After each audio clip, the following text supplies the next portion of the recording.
warahmatullahi wabarakatuh. Assalamualaikum warahmatullahi wabarakatuh. Salam sejahtera untuk kita semua. Alhamdulillah nahmaduhu wa nusalli wa nusallimu ala rasulihil karim hamidan wa musalliyan wa musallima.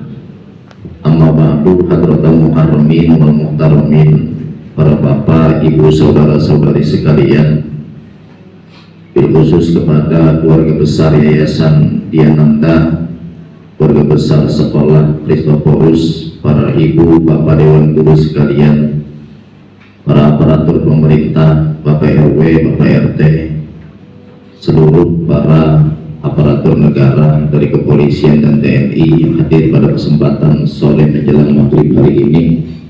Bil khusus yang sama-sama kita hormati kepada Ibu Lili Wijaja yang alhamdulillah sudah menyampaikan tausiah yang pertama. Jadi saya bingung mau nyampein apa ini. Jadi yang saya udah siapin tadi udah disampaikan duluan. Terkait air jangan boros, ya saya pengen sampaikan udah disampaikan duluan. Pengen ngomong terkait masalah kita hemat dalam berbagai macam sumber daya manusia juga udah disampaikan duluan. Tapi amplopnya tetap ke saya juga, gitu maksudnya. Kemudian Bapak Tony Effendi, Ibu Regina Surya Jaja, Bapak Jong Hosyang, serta Bapak Herpan Rahmat Wanto, sahabat saya. Ini kalau saya bareng sama beliau gandeng, saya kecil banget, kuntet banget kayaknya saya. Ya, kalau beliau luar biasa. Kita doain kepada sehat afiat, selamat, tentu selalu bisa mendidik kita sebagai putra putri bangsa, sebagai siswa dan siswi. Ibu Linawati Wilyarto, serta Bapak Made, terus juga Pak Wawan, sahabat saya Pak Jani, seluruh dewan guru, Bapak Ibu, saudara-saudari yang hadir tamu undangan pada kesempatan sore menjelang maghrib hari ini. Puji syukur kepada Allah Subhanahu wa Ta'ala, salawat serta seiring salam tak lupa kita sampaikan kepada Nabi Muhammad SAW serta keluarga, sahabat dan pengikutnya sekalian yang taat ila yaumil qiyamah. Tahadus bin ni'mah dan idhari surur, saya yakin betul memang enggak siapa-siapa, mau yang muda, mau yang tua, kalau perut udah lapar itu perasaan banyak bengongnya, pasti satu. Yang kedua, diajak ngomong udah ada ngelantur, yang gitu ya, ngelantur udah.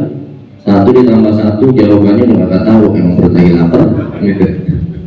Jadi sedikit saya ingin menambahkan beberapa tausiah yang disampaikan oleh Ibu Lili tadi. Alhamdulillah, dulu terkait tema ini, ekologis itu memang sudah diterapkan oleh Nabi saat Nabi berada di Yastrib atau Madinah yang kita kenal sekarang.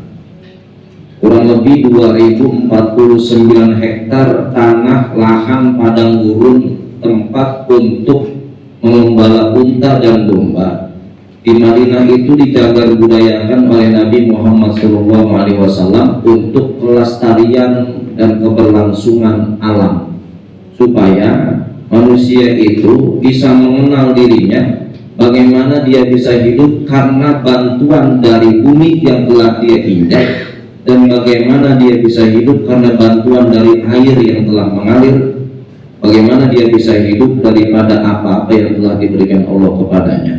Sehari kita kagak minum, sehari kita kagak makan, kadang-kadang kita udah kagak karuan perasaan, hati udah gelisah, pikiran udah kemana-mana, ditambah mau lebaran belum beli baju lebaran, beras udah habis, makin pusing aja malah.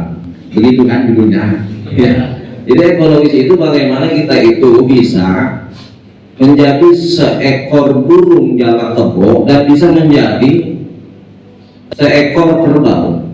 Dulu kita belajar di SD kelas 1, kelas 2, kelas 3 ada simbiosis mutualisme.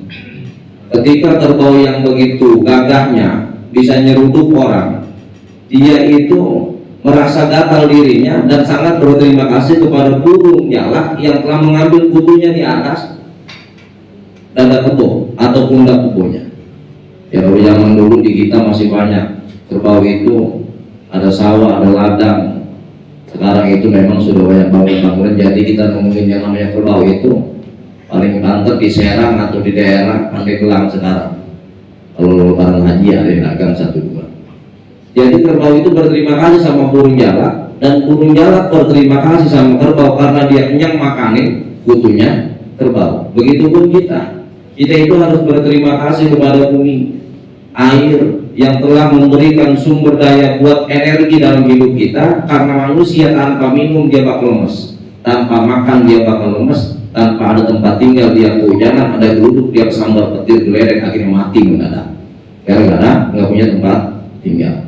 Kita itu harus berterima kasih kepada setiap apa yang telah menjadikan kita ini menjalani hidup dengan normal. Makanya digambarkan oleh Allah itu zaharul fasadu fil barri wal bahri bima kasabat aydin nas. Bumi itu akan hancur ulah tangan siapa? Tangan kita. Bumi itu akan hancur ulah tangan siapa? Manusia. Ulah kaki siapa? Manusia. Pola pikir siapa? Manusia. Jadi kita ini sebagai manusia dengan tidak disadari telah menghancurkan bumi kita sendiri dengan perilaku yang menurut kita gampang atau remeh. Cuci tangan airnya boros, ngambil wudhu airnya boros. Nabi melarang ketika boros dengan air. Kita harus dengan cukup menggunakan air supaya air itu yang kita punya dia itu merasa senang dan bahagia ketika nggak dijadiin bahan israf. Israf itu boros.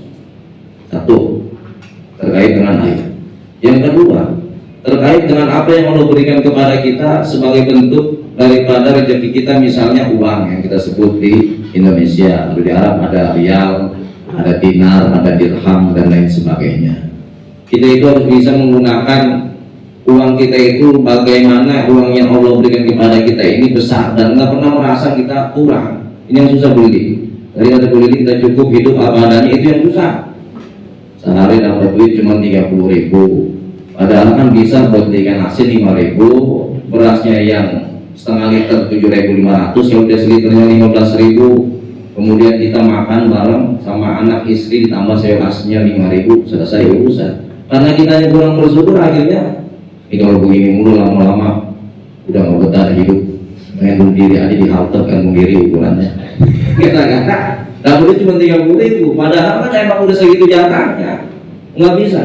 Kalau kita itu menahan sesuatu yang kita punya itu, kemudian kita bantah dengan apa yang telah Allah berikan kepada kita lawan terus, nggak bakal bisa. Kalau mau jadi orang yang paling banyak duitnya, Bapak Ibu saudara-saudari sekalian, bukan seorang guru, karena guru itu sosok yang sangat ikhlas beramal, wa ma umiru illa liya'budullaha mukhlishin, mentransfer ilmu dari pola pikirnya dan dari hatinya supaya itu nepa. Tahu nepa ya? Kata orang Grogol, nepa itu bisa yang namanya nyampe atau ketepaan, nempel kepada muridnya. Yang harusnya jadi orang kaya ialah warung Madura yang buka 25 jam bukan 24 jam. Paling kaya. Kenapa? Kita lihat dalam hitungan matematika, orang yang kerjanya setiap hari tanpa tutup usahanya itu menghasilkan uang yang banyak. Tapi nyatanya enggak juga. Yang mau paling kaya orang yang bisa bikin rumah siapa? Kuli bangunan. Tapi nyatanya kuli bangunan kadang-kadang rumahnya pun belum bisa membangun sendiri, bisa membangun rumah orang tua. Dan begitu gitu. Semua. Bagaimana Nabi juga menggambarkan supaya kita itu jadi manusia menerima apa yang Allah berikan, supaya kita ini hidup tenang bukan senang. Baik kalau orang tua kita dulu bicara ekologis, kan orang tua kita dulu kaki hidup ekologis. Kalau kita hidup sekarang, ekologis itu zaman orang tua kita dulu, setiap tahun dia itu nyiapin sayurannya, nyiapin yang namanya ayam peliharaannya buat disedekahin bareng-bareng di depan rumahnya atau tengah jalan. Zaman dulu. Sekarang udah ada malas orang. Ada lagi yang bilang nggak usah begituan. Kita itu bentuknya syukur. Kalau misalnya turun ke sawah, engkong kitanya kita suka bilang tetangganya, ini mau nanam, ya nyebar bibit. Besok mau nandur, nanam mundur, nggak ada yang nanam maju, karena hancur tuh tanaman, gede maju namanya. Dia selamatkan dulu kata orang tua kita dulu. Sedekahan namanya sedekah bumi. Makanya ekologis itu mengajarkan kepada kita dari orang tua kita supaya kita berterima kasih sama bumi. Bumi nggak marah sama kita. Itu namanya ekologis. Gampangnya. Kalau panjang-panjang ntar Bu dosen Bu Lili yang jelasin lagi ya terkait ekologis. Gitu maksudnya. Jadi supaya kita itu menerima apa yang Allah berikan kepada kita, kecil tapi menjadi tenang. Bukan senang. Senang itu mah bisa dibeli dengan uang, tapi tenang nggak bisa dibeli. Orang yang bisa makan enak berarti kudu punya duit banyak. Tapi orang yang bisa enak makan kagak kudu punya duit banyak. Beda tuh. Enak makan sama makan enak. Yang enak itu adalah enak makan, bukan makan enak. Makan enak itu dengan duit yang ada banyak. Tapi kalau enak makan, yang namanya makan bareng-bareng pakai daun pisang. Kalau orang tua kita zaman dulu Amerikan asin doang tuh ya. Kadang-kadang nggak punya gas, dia tempelin di bara bambu atau bara kayunya. Kemudian dimakan sama nasi yang anget, sama sambal doang, sama yang namanya lalap doang, enak itu. Tenang dia, kenyang. Karena tujuannya buat kenyang juga. Orang yang makan enak dengan harga yang mahal tujuannya buat kenyang. Yang enak makan yang harganya murah tujuannya buat kenyang. Orang yang tidur di spring bed tujuannya buat tidur. Yang tidurnya pakai yang namanya karpet tujuannya buat tidur juga, nggak ada yang beda. Ke sekolahan pakai motor MX tujuannya biar sampai ke sekolahan. Ke sekolahan naik motor Smash tahun 2004, rantainya udah pada daun mulu, bannya udah pada nenyong, itu sama tujuannya buat ke sekolahan. Cuma nyiksa dikit itu namanya. Jadi ya tujuannya sama-sama biar sampai ke sekolah. Artinya Allah ciptakan ini semua supaya kita dengan fasilitas yang Allah berikan kita bisa menggunakannya, tidak melihat yang dipunyai atau dimiliki oleh orang lain. Itu kalau begini mau lagi besok di sekolahan emang apa teman-teman udah banyak punya motor, saya ini sekarang masih naik angkot aja, enakan naik angkot. Pertama kalau kecelakaan bareng-bareng ya, kalau naik angkot kecelakaannya bareng-bareng, kalau motor sendirian. Iya, jadi yang menjadi bertanggung jawab supirnya, bukan kita. Makanya kita itu kadang-kadang suka lupa bagaimana prinsip orang tua kita dulu itu dalam menjalani hidup. Selalu mengikat ikatan kepada saudaranya, tetangganya dengan silaturahim. Kemudian pada saat itu mereka itu mengatakan bahwa dengan silaturahmi itu kita bakal berkah umur. Berkah umur itu panjang umur. Panjang umur itu adalah dalam keadaan sehat. Jadi jangan sampai kita mikirnya begini, orang panjang umur sampai 90 tahun, 100 tahun enggak.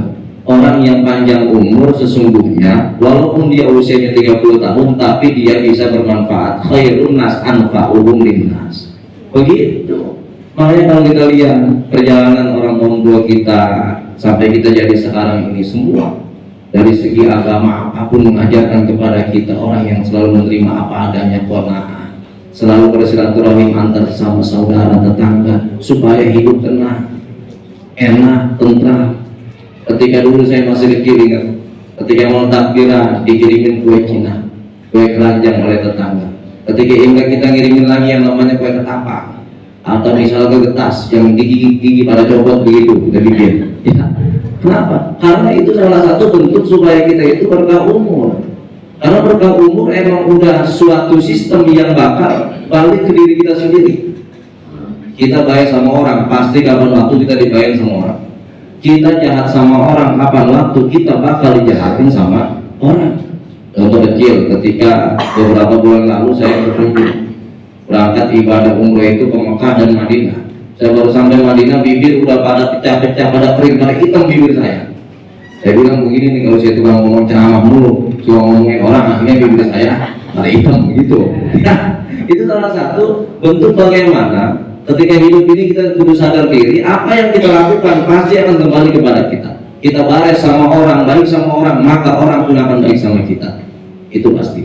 Ya, makanya kita itu mudah-mudahan selalu menjadi orang yang khairun nas anfa'uhum linnas, bisa memberikan nilai manfaat kepada orang lain, walaupun bukan dengan materi, walaupun bukan dengan uang, dengan harta benda, minimal dengan senyuman kita bisa menjadi pelikulara buat saudara-saudara kita, sahabat kita, tetangga kita. Ngomong-ngomong di jam berapa ini? Ya, kan kita janjinya foto dulu, ya. Karena tahun kemarin saya ingat emang nggak ada foto bersama, berbubar. Ya, kalau 2022 ada foto bersama di atas bareng-bareng. 2023 kosong, saya kagak diundang. 2024 saya diundang. Iya.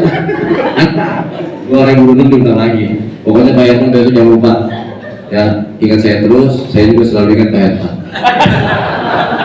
Judulnya ekologis. Kalau ekologis ngelepas dari simbiosis mutualisme. Ingat sekali lagi, dengan ekologis ini marilah bersama. Di rumah kita atau di kontrakan kita ada pot-pot tanaman yang kecil kita pelihara. Itu sunnah dari Nabi. Ada burung-burung misalnya kita pelihara. burung yang kita pelihara akan menyatu dengan hati kita. Kita melihara murai dari usia 6 bulan, murai merah, kita kasih keroto dikit, japrik 1 sore, pagi 1. Dapat 6 bulan, 7 bulan, 8 bulan, japriknya 2 sore, pagi juga 2. Dapat setahun, kita gantangin, japrik 3 pagi, sore 3. Kerotonya jangan lupa dikit-dikit kita bersihin, amulet hongkongnya 3-3. Ketika itu dia akan merasa, ketika kita pergi dari situ rumah 3 hari, 4 hari, 5 hari sampai nggak pulang-pulang kita, dia kesepian, biasanya ada yang ngasih makan, dia pasti muyung aja. Itu adalah salah satu bagaimana batin daripada kita sebagai manusia punya efek samping kepada apa yang ada di hadapan kita, baik tumbuhan, baik hewan, dan lain sebagainya. Pasti, contoh kecil, dulu ada pohon mangga yang ada buahnya begitu banyak,